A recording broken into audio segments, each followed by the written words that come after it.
दोस्तों आपने डोंकी के जरिए अमेरिका जाने की किस्से और कहानियां तो ज़रूर सुनी होंगी और काफ़ी वीडियोस भी देखी होंगी कि किस तरह से लड़के पनामा के जंगलों से होकर अमेरिका पहुंचते हैं।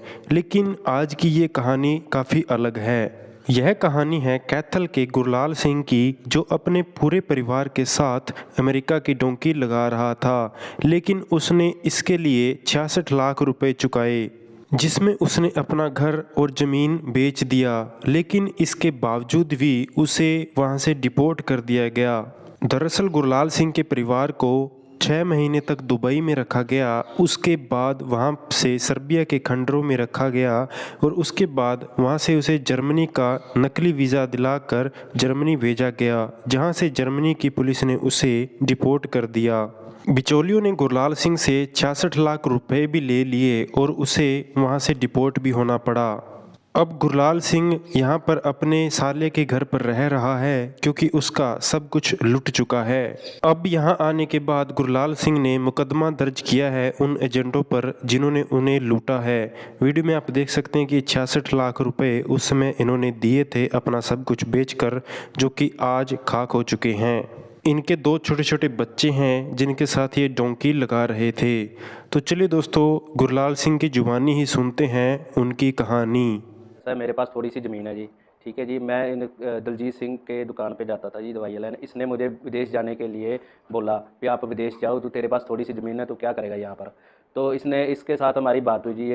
इसने बोला कि मैं आपको विदेश भेज दूँगा। तो इसके साथ हमारी बात हुई जी। तो इसने हमने 67 लाख में इनके साथ बात हुई जी।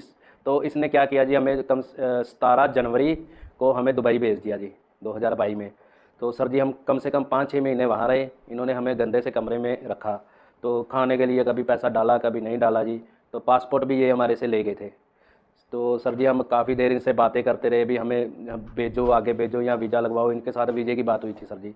तो इन्होंने क्या किया जी, इन्होंने 5-6 महीने बैठाकर हमें बोले भी आपको यहाँ से सर्बिया भेजेंगे और सर्बिया से वीज़ा लगेगा जी आपका। तो हमें इन्होंने बाय एयर सर्बिया भेज दिया जी। सर्बिया भेजा जी। वहाँ इसने बोला जी हाँ आपके पास कोई रमन एजेंट आएगा जी। तो उन्होंने बोला, तो वो आया जी, वो हमें लेके गया गाड़ी में। उसने क्या किया जी, मुझसे पासपोर्ट ले लिए, तो हमें जंगलों में छोड़ दिया जी, डोंकर के पास। तो डोंकर हमें जंगलों के रास्ते से लेके गया। हमने उसके रिक्वेस्ट भी की, मैं मेरे पास 7 बच्चे हैं, मैंने इस रास्ते की बात नहीं की आपके साथ कि मुझे वापस भेज दो, मैंने नहीं जाना। उसने मेरा फ़ोन कोस लिया जी। उसने जब हमें वहाँ से जंगलों के रास्ते से लेके रोमानिया के बॉर्डर पर पहुँचे जी, वहाँ एक खंडर था जी। तो हमें खंडर में रखा जी। इन्होंने खंडर में रख के हमसे और पैसों की डिमांड की भी, अगर पैसे दोगे, ये रमन एजेंट बोला भी, नहीं तो यहीं मरोगे। करमजीत के साथ भी बात हुई जी, दिलजीत के साथ भी बात हुई। ये बोल रहे हैं भी पैसे देने पड़ेंगे, चाहे नहीं चाहे ये बच्चे यहीं मरेंगे। तो हमारी मजबूरी थी, हमें पैसे देने पड़े। उनको बोला भी हमने बाय अकाउंट में से डलवाएंगे। तो इन्होंने कैश पेमेंट मांगी, अगर कैश पेमेंट दोगे तभी आगे जा सकोगे। तो सर जी हमने उनको रिक्वेस्ट की। ये भाई था मेरा, भाई ने पीछे से पता नहीं कैसे अरेंज करके इनको पैसे दिए जी, दिलजीत के घर पर अमृतसर 32 लाख रुपया दिया जी इनको। तो इन्होंने क्या किया जी, उसके बाद ये हमें रोमानिया ले गए जी। कमरे में रखा, एक बेकार कमरा सा जा, उसमें रखा। ये पासपोर्ट हमारे पास कुछ आईडी प्रूफ है नहीं था जी। तो वहाँ से हमें इन्होंने गाड़ी में भेजा जी, जो सी ट्रक में गाड़ियाँ लोड होके जाती हैं जी। वहाँ से 12-13 घंटे के बाद हम ऑस्ट्रिया पहुँचे जी। वो ट्रक वाला हमें रास्ते में उतार कर चला गया जी। हमारे पास खाने के लिए भी पैसा नहीं था। तो हमने क्या किया जी, हम कम से कम 10 घंटे गाड़ियों में बैठे रहे जी, हमें कोई लेने नहीं आया वहाँ पर। तो मेरी मजबूरी थी, बच्चे रो रहे थे भूख से, उसकी मेरे पास वीडियो सब पड़ा है जी। तो क्या हुआ जी, वहाँ से मैंने सोचा भी चलो पुलिस ही पकड़ लेगी, हम गाड़ियों से बाहर निकल गए जी। तो पुलिस भी हमारे पास से 2-3 बार गुजर गई, लेकिन उन्होंने हमें पकड़ा नहीं। तो सर जी वहाँ रोड पर एक मैकडबल था, तो मैं बच्चों को लेकर वहाँ चला गया भी, शायद कहीं किसी से मदद मिल जाए। तो वहाँ से काफ़ी 2-3 घंटे के बाद हमें कोई मतलब लड़का मिला जो कि यहाँ इंडिया का था। उसने हमारी मदद की जी, उसने हमें गाड़ी करके दी। तो ऑस्ट्रिया के शहर वियना में भेज दिया जी हमें। सर सर जी वहाँ पर हमारे पास ना तो कोई कमरा था, ना कुछ था खाने के लिए।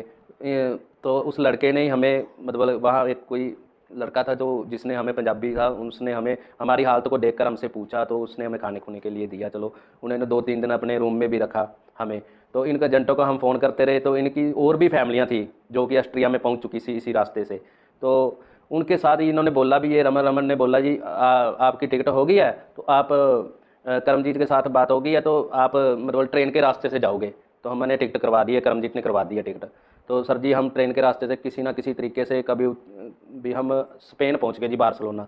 तो बार्सिलोना पहुंचने के बाद भी हमें कोई रूम, ना कोई पैसा डाला गया जी। तो वहाँ पर हमें 2 महीने के करीब रखा जी इन्होंने, भी हाँ भी आपका वीज़ा लग गया, जब जर्मन का वीज़ा आ गया। तो ये जो सा रमन था जी और करमजीत ने बोला भी आपकी ना बाय डोमेस्टिक फ्लाइट से टिकट करवा दीजिए, आप पुर्तगाल जाओगे अभी, तो पुर्तगाल से आगे भेजेंगे आपको। तो इन्होंने बाय टिकट वहाँ पुर्तगाल भेज दिया जी। पुर्तगाल में भी इन्होंने कोई मतलब लेने नहीं आया, एक गाड़ी किराए पर करके हमें होटल में छोड़ दिया जी। उसका 1 दिन का रेंट भरा था जी, अगले दिन होटल वालों ने निकाल दिया जी हमें। तो हम बच्चों के साथ भूखे प्यासे थे, तो हमने किसी की मदद ली जी वहाँ पर। तो उसने हमें खाने के लिए और वैसे 1-2-3 दिन रूम में भी रखा जी। फिर ये रमन एजेंट हमें वहाँ से अपने घर ले गया जी।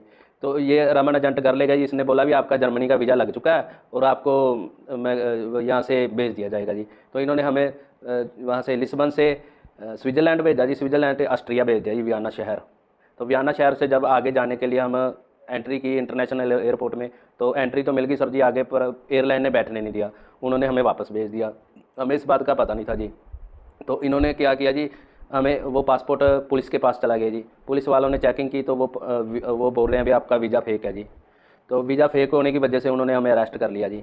हमें पता नहीं था इस बात का, हमने वहाँ भी ये बोला भी हमें नहीं पता इस बात का भी वीज़ा फेक था या कैसे था।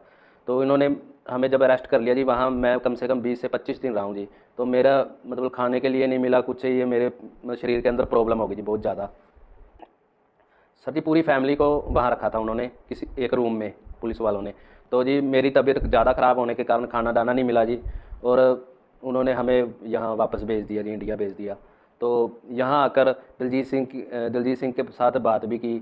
तो बात की उन्होंने, बोला भी मैं आपका एक एक पैसा दूंगा, भी मैं एक पैसा भी नहीं रखता, आपका पंजी पंजी दूंगा, आप केस मत करना या कुछ ऐसा मत करना। तो ये पंचायत में बैठ के बात नहीं बढ़ गई जी। चलो इन्होंने 2 गवाह भी दिए जी, कोर्ट से नोटरी टेस्टेड भी हुआ, या फिर हमारा 60 लाख प्लस हमारा पैसा गया हुआ जी। तो पंचायत ने बैठकर 49,33,000 में हमारा फैसला कर दिया जी। ये 49,33,000 के हमें चेक दे चुके हैं जी, और 2 गवाह दे दिए जी इन्होंने। एफिडेविट कोर्ट के थ्रू एफिडेविट ले लिया जी हमने, जिसमें से जी 2 चेक क्लियर हो चुके थे, एक 5 लाख का जी, एक 15 लाख का जी। तो बाकी चेक बाउंस हो गए जी 3। तो बाकी अब देने से मुकर रहे हैं जी हम। मामला पुलिस में दे दिया आपने? हाँ जी, मामला पुलिस में दे दिया जी हमने, एसपी साहब को दे दिया। एसपी साहब ने हमें आश्वासन दिया है भी आपकी पूरी सुनवाई होगी।